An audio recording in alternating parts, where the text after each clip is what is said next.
Hello friends, இன்றைக்கி நம்ம பார்க்க போகிறது ஜாப்பனீஸ் அனிமி சீரீஸான the legendary hero is dead season 1 episode 3 தான் இன்னைக்குள்ள வீடியோவில் பார்க்க போகிறோம். உங்களுக்கு இந்த வீடியோ பிடிச்சிருந்தது அப்படின்னா லைக் பண்ணிட்டு அப்படி மறக்காமல் நம்ம சேனலை சப்ஸ்கிரைப் பண்ணிடுங்க.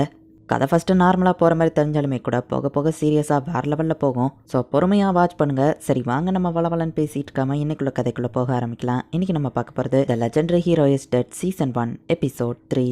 கிங் கிட்ட போயிட்டு காசு வாங்கணும் அப்படிங்கிறதுக்காக கேபிட்டலை நோக்கி அவங்க டிராவல் பண்ணுறாங்க. பட் நம்ம ஹீரோ மான லெவல் ரொம்ப கம்மியாக இருக்கிறதுனால அந்த பாடி அழுகி போய் நம்ம ஹீரோ இப்போ ஒரு ஸ்கெலிட்டனாக மாறிடுதான். யோனா அந்த பக்கமாக வர சரி யாரும் இல்லை அப்படின்னு குளிச்சுட்டு இருக்கவும் நான் சாதாரண ஸ்கெலிட்டன் நினச்சிட்டு இருக்கா, இதுலேயே ஒரு நல்ல விஷயம் தான் அப்படின்னு நம்ம ஹீரோ பார்த்துட்டு இருந்தா. அச்சோ போச்சு, அவள் என்ன பார்த்துட்டாலே நான் தான் கண்டுபிடிச்சிருப்பாளோ அப்படின்னு நம்ம ஹீரோ நினைக்கிறேன். அது சார் டோக்கா தான் ஆண்ட்ரி சொல்லவும் உங்களை பொறுக்கி இதுதான் பனிஷ்மெண்ட் அப்படின்னு யோனா சொல்றா. இப்படியே இவங்க டிராவல் பண்ணி ஒரு வழியா இப்ப கேபிட்டல் கிட்ட ரீச் ஆயிருந்தாங்க. பட் இந்த ஸ்கெலிட்டன் ஃபேஸை வச்சுட்டு நம்ம ஹீரோவால ஊருக்குள்ள போக முடியாது. ஸ்கெலிட்டனா இருந்தாலும் உனக்கு தான் 5 சென்சஸ் இருக்குன்னு ஆண்ட்ரி சொல்லவும் இப்படியே நான் கேபிட்டலுக்குள்ள என்ட்ரானா எல்லாரும் நம்ம மான்ஸ்டர் நினைப்பாங்க நம்ம ஹீரோ சொல்லவும் நீங்க பார்க்க எப்படி இருந்தாலும் எனக்கு உங்களை பிடிக்கும் ஆண்ட்ரி சொல்றா. உனக்கு தான் நிறைய மானா இருக்குல்ல, நீ இந்த பாடிக்குள்ள டிரான்ஸ்பர் ஆகு. ஏன் நார்மல் ஷேப் திரும்ப வந்ததோ என்ன பாடிக்கே திரும்ப மாத்திரம் நம்ம ஹீரோ சொல்றான். அடிக்கடி அப்படி பண்ணா ஸ்பிரிச்சுவல் டீஜெனரேஷன் ஆக வாய்ப்பு இருக்கு, அது ரொம்ப ரிஸ்க்னு ஆண்ட்ரி சொல்றா. இங்க பார்க்க போகாம வளர்ச்சே சம்பாதிக்கலாம்னு யோனா சொல்றா. ஆண்ட்ரி கையில இருக்கிற ஃப்ரூட்ஸை பார்த்துட்டு எனக்கு ஒரு நல்ல ஐடியா கிடைச்சிருக்கு அப்படின்னு நம்ம ஹீரோ சொல்றான். நம்ம ஹீரோ இப்போ கேபிட்டலுக்குள்ள என்ட்ராகுவோம். அட லெஜெண்டரி ஹீரோன்னு எல்லாரும் பார்த்து பாராட்டுறாங்க. ஃப்ரூட்ஸோட கலர் எனக்கு எத்தனையோ மட்டும் ஒர்க் ஆயிருக்கு, வாடனா ஃபேஸ் ஷேப்க்கு வைக்கிறேன், நீங்க அதுக்கு கலர் அடிச்சிருங்க அப்படின்னு சொல்லி நம்ம ஹீரோ சொல்லியிருக்கான். ராடிஷ்கே நான் எத்தனையோ மட்டும் இதை வச்சு தைஸ் கலர்லாம் கொடுத்துருக்கேன் நம்ம ஹீரோ சொல்றான். என்ன விஷயமா வந்திருக்கீங்க லெஜெண்டரி ஹீரோ அப்படின்னு கிங் கேட்கவும் என் டிராவலிங்க்கு காசு தேவைப்படுது வாங்கிட்டு போலான்னு வந்தா நம்ம ஹீரோ சொல்லுவோம். நல்லாவே ஜோக் பண்றீங்க, உண்மையை சொல்லுங்க, எதுக்காக வந்திருக்கீங்க? மார்கரெட்டை கல்யாணம் பண்றதுக்கு வந்திருக்கீங்களா அப்படின்னு கிங் கேட்கவும் காசு வாங்க தான் வந்திருக்கேன்னு எப்படி சொல்றது? இல்ல அவளை பார்க்க வரல நம்ம ஹீரோ சொல்லவும் புரிஞ்சு போச்சு, என் கூட இப்ப ஃபைட் பண்ண தானே வந்திருக்கீங்கன்னு கிங் கேட்கவும் இல்ல மார்கரெட்டை பார்க்க தான் வந்தா நம்ம ஹீரோ எஸ்கேப் ஆகுறான். இங்கதான் பிரின்சஸ் வெயிட் பண்றாங்க அப்படின்னு காமிக்கவும் என்னது மார்கரெட்டுங்கிறது பிரின்சஸா? அந்த கொரில்லாவோட பொண்ணு கொரில்லா மாதிரி தான் இருக்கும் நம்ம ஹீரோ யோசிச்சா. தப்பா எதுவோ உள்ள போய் பண்ணாதீங்க சரியா அப்படின்ட்டு அங்க இருக்கிற போறான். பொண்ணு இப்ப கதவை திறக்கிற இவ சமாளகா இருக்காலே நம்ம ஹீரோ பார்த்தா நம்ம ஹீரோட ஃபேஸ்ல அடிச்சிருக்கிற பெயிண்ட் எல்லாமே ஒரு கீழே விழுது. ஐயோ மான்ஸ்டர் நம்ம போட்டிக்கிறா, நான் தான் லெஜெண்டரி ஹீரோ, என்ன ஒரு டீமன் கர்ஸ் பண்ணிட்டா தான் இப்படி மாறிட்டேன் அப்படின்னு நம்ம ஹீரோ சொல்றான். ஓ அப்படியே ரூம்குள்ள அவ்வளவு விடுறா. ஸ்கெலிட்டனா இருக்கிறத பார்த்து வா பயப்படுவான்னு நினைச்சேனே அப்படின்னு நம்ம ஹீரோ யோசிக்கிறான். லெஜெண்டரி ஹீரோ நீங்க திரும்ப வந்திருக்கீங்கன்னா என்ன கல்யாணம் பண்ண உங்களுக்கு ஓகேவா அப்படின்னு மார்கரெட் கேட்கவும் என்ன நம்பி 2 லேடிஸ் இருக்காங்க, அவங்கள நான் விட முடியாது அப்படின்னு நம்ம ஹீரோ யோசிச்சுட்டு அதுக்கு வரலன்னு சொல்லுவான். அப்போ இப்போவே இங்க இருந்து கிளம்புங்க, நம்ம மேரேஜ் பண்றதா இருந்தா தான் திரும்ப மீட் பண்ணிக்கிடுவோன்னு சொன்னோம்ல, நம்ம 2 பேரும் நல்லதுக்காக நம்ம தெரிஞ்சிருக்கிறது தான் நல்லதுன்னு வா சொல்லுவோம். ஐயோ இப்போ நான் வெளியே போனா என்ன கொண்டுருவாங்களே நம்ம ஹீரோ யோசிச்சுட்டு இல்லை நான் அவனை கல்யாணம் பண்ண தான் வந்தா நம்ம ஹீரோ சொல்றான். உலகத்தை காப்பாத்த சில பொய்கள் சொல்லலாம், தப்பு இல்லை நம்ம ஹீரோன்னு நினைக்கிறான். 2 நாள் கழிச்சு இங்க ஒரு மாஸ்க் பரேட் நடக்குது, நம்ம அதுல ஒன்னா சுத்தலாமா? இவன் நீங்க ஸ்கெலிட்டன் ஃபேஸா இருந்தாலும் அது மாஸ்க்னு தான் எல்லாரும் நினைப்பாங்க அப்படின்னு மார்கரெட் கேட்கிறா. ரேட்டிங்கா சரி ஓகே நம்ம ஹீரோ சொல்றான். உங்களை பத்தி நான் இன்னும் நிறைய தெரிஞ்சுக்கணும்னு வா சொல்லுவோம். அதுவரை நான் இங்க என்ன பண்ண நம்ம ஹீரோ யோசிக்கிறான். ரியலா இருக்கிற ஒரு ஃபேஸ் மாதிரி நான் ரெடி பண்ணி தரேன் அப்படின்னு சொல்றா. மாஸ்க் பரேட் இருக்குன்னு யோனா ஆண்ட்ரி பாக்குறாங்க. ஆண்ட்ரி ஹெல்மெட் ஒருத்தர் தள்ளி விட்டுருதான். ஹெல்மெட் உங்களோட தானே நெக்ரோமான்சர் அப்படின்னு ஒருத்தன் வந்து நிக்கிறான். நான் அந்த ஆர்ஃபனேஜோட டைரக்டர் லீலாண்ட் அப்படின்னு அவன் இன்ட்ரடியூஸ் ஆகுறான். கேபிட்டல்ல இருக்கிற நிறைய பேருக்கு நெக்ரோமன்சியை பத்தி தெரியும், நான் ஒரு மெடிக்கல் டாக்டருமே கூட, நான் உங்களை ஒன்றும் சந்தேகப்படல, நீங்க கேபிட்டலுக்குள்ள வர கண்டிப்பா ஒரு ரீசன் இருக்கும் அப்படின்னு நம்ம சொல்லுவோம். பரவாயில்ல நீங்க புரிஞ்சுக்கிட்டீங்களே, நாங்க கிங்க பார்த்த அப்படின்னு ஆண்ட்ரி சொல்ல வருவோம். இல்ல மானா லெவல போஸ் பண்றது அப்படின்னு தான் தேடிட்டு இருக்கோம் அப்படின்னு யோனா சொல்லுவோம். அதிகமா மானாவை யூஸ் பண்ணா அதோட லெவல் அதிகமாகும், அப்படி இல்லைன்னா அந்த சோமா டிராப்ஸை குடிச்சா டெம்பரவரியா ஒருத்தரோட மேஜிக் பவர் அதிகமாகும் அப்படின்னு நம்ம சொல்லுவோம். எவ்வளவு இதுன்னு கேட்கவும் இந்த ஒரு பாட்டில 100 மில்லியன் சொல்லுவோம். அவ்வளோ காஸ்ட்லியான்னு யோனாவும் அவ்வளோ ஷாக் ஆகுறா. நான் வேணா அந்த பாட்டில் உங்களுக்கு தரேன், பட் பதிலுக்கு இந்த பொண்ணோட பாடியை நான் அனலைஸ் பண்ணணும் அப்படின்னு லீலன் சொல்லுவோம். சின்ன பொண்ணு என் பாடியா வேணா அப்படின்னு யோனா சொல்ல வரதுக்குள்ள இவன் நெக்ரோமான்சர் ஹார்ட்டை பத்தி ரிசர்ச் பண்ணணும்னு தான் சொன்னேன் அப்படின்னு அவன் சொல்றான்.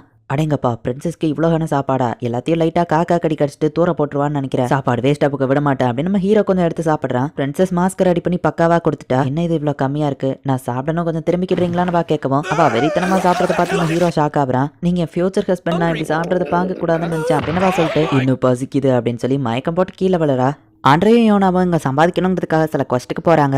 ஃபிசிக்கல் என்ஹான்ஸ்மெண்ட் அதிகப்படுத்துறதுக்காக ஒரு கிறிஸ்டல் வச்சு இந்த ட்ரெஸ் ரெடி பண்ணிருக்கேன் அப்படின்னு ஆண்ட்ரி கொடுக்கவும் நான் இதை என் ட்ரெஸ்ஸுக்கு உள்ள போட்டுக்கிட்டேன் அப்படின்னு சொல்லி யோனா அதை வாங்கிக்கிற. ஒரு பெரிய டீமனை ஒரு லேடி அசால்ட்டா வந்து கொள்ள போய் இவா யாருன்னு அவங்க பார்த்துட்டு இருந்தா. ராயல் நைட்ஸை சேர்ந்தவங்க அப்படின்னு சொல்லி ஒரு பையன் வந்து சொல்லிட்டு நீங்க டீமன் ஹண்ட்டுக்கு தானே வந்திருக்கீங்க, எனக்கு ஒரு பிளேஸ் தெரியும் அப்படின்னு அந்த பையன் கூட்டிட்டு போறான். அந்த இடத்துல நிறைய டீமன்ஸ் இருக்கு, என்னால ஒருத்தவங்களோட மேஜிக் லெவல் எவ்வளவு இருக்குன்னு பார்க்க முடியும், உன்னோட மேஜிக் லெவல் ரொம்ப அதிகமா இருக்கு, இந்த லைட்னிங் கிறிஸ்டலை யூஸ் பண்ண ஒரே அட்டாக்ல அதுங்களை கொன்றலாம் அப்படின்னு அந்த பையன் கொடுக்கவும் ஆண்ட்ரியும் லைட்னிங் வச்சு ஒரே அட்டாக்ல அதுங்க எல்லாத்தையும் டெஸ்ட்ராய் பண்றா. எல்லாம் உண்மையிலேயே ஒரே அட்டாக்ல செத்துருக்கும், உயிரோட இருந்திருந்தா அப்படின்னு அந்த பையன் சொல்றான். பார்த்தா இன்னொருத்தன் நெக்ரோமான்சியை வச்சா அந்த டீமன்ஸ் எல்லாம் கண்ட்ரோல் பண்ணிட்டு தான் இருந்திருக்கான். ஆண்ட்ரியும் யோனாவும் மாட்டிக்கிறாங்க. பிரின்சஸ் கேமியாஸ் இருக்குன்னு 3 வருஷத்துக்கு முன்னாடியே சொன்ன மறந்துட்டியா, இதுக்கு அவங்க சாப்பிடலன்னா இறந்தே போயிருவாங்க, ஐசக் அவரை திட்டாத இப்பதான் சரியாயிட்டல அப்படின்னு அந்த பிரின்சஸ் வந்து சோமா டிராப்ஸ் கொஞ்சம் குடிச்சு எந்திரிச்சிருந்தா. திரும்பிக்கோங்க நான் சாப்பிட போறேன்னு சொல்லவும் உன்னை பத்தி தான் எல்லாருக்குமே தெரியுமே நம்ம ஹீரோ கேட்கறான். அதுவும் கரெக்ட் தான், நான் எதையும் மறைக்க தேவையில்லை அப்படின்னு சொல்லி இப்ப எல்லாரும் முன்னாடி தான் அவ செம்ம ஃபாஸ்டா சாப்பிடுறா. வேர்ல்டு ஃபாஸ்டஸ்ட் ஈட்டர் நீ உங்க ரெக்கார்டே வச்சிருக்காங்க அப்படின்னு ஐசக் சொல்றான். இப்படிதான் நிறைய சாப்பிட்டா நான் ஹவருக்கு குண்டாதான்ப்பா இருப்பேன், என்ன உங்களுக்கு பிடிக்கல அப்படின்னு மார்கரெட் கேட்கவும், எப்படி இருந்தாலும் லேடி தான், உன்னோட தொடைகள் இன்னும் அழகா இருக்கு அப்படின்னு சொல்லி நம்ம ஹீரோ சொல்லலாம். ஹீரோ அந்த மாதிரிலாம் நடந்துக்கிட கூடாதா அப்படின்னு ஐசக் நம்ம ஹீரோவை பிடிக்கிறான். இந்த மாதிரி ஒரு அழகை பார்க்கும்போது யாரால தான் ரெசிஸ்ட் பண்ண முடியும் அப்படின்னு சொல்லி நம்ம ஹீரோ சொல்லவும், மார்கரெட் கொஞ்சம் வெக்கப்படுறா. உங்களுக்கு எதுவும் ஆகலன்னு ஐசக் வந்து கேட்டுட்டு பிரின்சஸ் கிட்ட இருந்து இந்த ஹீரோவை தள்ளியே வச்சிருக்கணும் அப்படின்னு சொல்லி ஐசக் யோசிக்கிறான். ஃபாரஸ்ட்குள்ள சில டெவில்ஸ் இருந்தது நான் பார்த்தேன், ஒரு பெரிய மேஜிக்கல் அட்டாக் சென்ஸ் பண்ணேன், பட் அங்க போய் பார்த்தா சில சாம்பல் தான் இருந்தது, வரப்போற ஃபெஸ்டிவல்ல யாரோ பிரச்சனை பண்ண போறாங்களான்னு தோணுது அப்படின்னு இந்த ராயல் கார்டு சொல்லவும், ஃபெஸ்டிவல் என்னானாலும் சரி நடக்கணும், அது போக இந்த தடவை நம்ம கூட லெஜெண்டரி ஹீரோ இருக்காரு அப்படின்னு சொல்லி கிங் சொல்றான். பாவு இதுதான் நான் தங்க போற ரூமா அப்படின்னு நம்ம ஹீரோ பார்க்கவும், என்ன அட்டென்ட் பண்ற டாக்டர் ரொம்ப தூரம் இருக்காரு, நான் போய் அவளை பார்த்துட்டு வரேன், அது போக நான் என் கிளாஸையோ ஸ்கிப் பண்ணலான்னு மார்கரெட் சொல்லவும், எனக்கு கேக்குதுன்னு ஐசக் கூட்டிட்டு போறான். சரி அவ போய் டாக்டரை பார்த்துட்டு வரட்டும், நான் இங்க ஜாலியா என்ஜாய் பண்றேன். அட எதையோ மறக்கிறானே, யோனாவா ஆண்ட்ரியே என்ன ஆனாங்கன்னே தெரியலையே, நான் இங்க காசு வாங்க வந்ததையே சுத்தமா மறந்துட்டேன் நம்ம ஹீரோ யோசிச்சுட்டு அந்த லெஜெண்டரி ஸ்வாடியை கயிறு மாதிரி யூஸ் பண்ணி அங்க இருந்து வெளியே போறான். நம்ம ஹீரோமா எல்லா இடத்துலயும் உங்களுக்கு தேடி பாக்குறான், கிடைக்கவே இல்ல.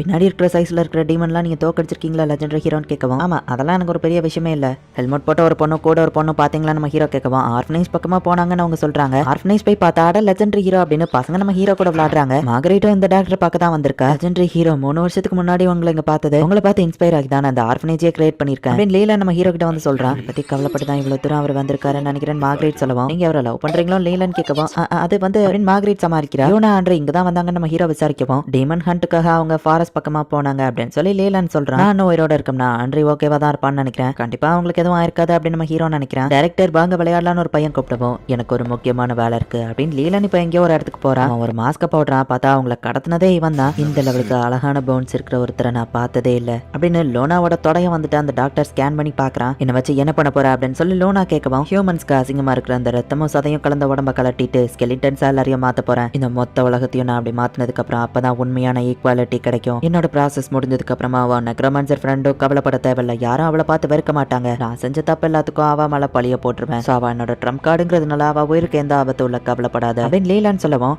பிசிக்கல் என்ஹான்ஸ்மெண்ட் இருக்கு, என்னால ஈஸியா இதை உடச்சிட்டு போக முடியும், ஆனா ரெட் கலர் டெவில இதுக்கு முன்னாடி நான் பார்த்ததுல நிறைய ஆளுங்க இருக்காங்க, நான் பொறுமையா இருக்கணும் அப்படின்னு லோனா நினைக்கிறா. இப்ப 2 நாள் கழிச்சு மாஸ்க் பரைட் நடக்குது. ஹீரோக்கு பிடிக்கும் பிரின்சஸ் சாக்ஸ் போட்டு வந்திருக்கா. வா இதுல நீ பாக்க ரொம்ப அழகா இருக்க, சரி நம்ம போலாமா அப்படின்னு சொல்லி இப்ப இவங்க 2 பேருமே டேட்டிங் போய் எல்லா இடத்தையும் ஜாலியா சுத்தி பாக்குறாங்க. யோ நீயும் ஏயா கூடவே வரா அப்படின்னு சொல்லி நம்ம ஹீரோ கேட்கவும், ஒன்ன மாதிரி மோசமான ஒரு ஆள் கூட பிரின்சஸை தனியா விட முடியாதுன்னு ஐசக் சொல்லவும், ஐசக் கணத்துல மார்கரெட் பலர்னா இருந்துச்சு, அவர் என் ஃபியூச்சர் ஹஸ்பண்ட், அவரை பத்தி இப்படி பேசாத அப்படின்னு வா சொல்றா. 3 வருஷத்துக்கு முன்னாடி நான் பார்த்த ஹீரோ இவன் கிடையாது, இந்த ஸ்கெலிட்டனும் பார்க்க மாஸ்க் மாதிரியே இல்ல, எனக்கு என்னமோ சந்தேகமா இருக்கு அப்படின்னு ஐசக் யோசிக்கிறான். இந்த இடத்துல இந்த எபிசோட் முடியுது. ஐசக் வந்துட்டு எப்படின்னு நினைக்கிறான்னா, இது உண்மையான ஹீரோ கிடையாது, வேற ஃபேக்கான எவனோ ஒருத்தன் வந்து பிரின்சஸோட ஃபீலிங்ஸை யூஸ் பண்ணி அவளை சீட் பண்றான் அப்படின்னு ஐசக் நினைக்கிறான். ஒரு வகையில ஐசக் நினைக்கிறதோ தப்பு இல்லதான். என்ன நடக்க போகுது அப்படிங்கறத நெக்ஸ்ட் எபிசோட் பார்த்து தெரிஞ்சுக்கோங்க. அண்ட் உங்களுக்கு இந்த வீடியோ பிடிச்சிருந்தது அப்படின்னா லைக் பண்ணிட்டு அப்படி மறக்காம நம்ம சேனலை சப்ஸ்கிரைப் பண்ணிருங்க. தேங்க்யூ ஃபார் வாட்சிங். Bye guys. நெக்ஸ்ட் எபிசோட்ல மீட் பண்ணலாம்.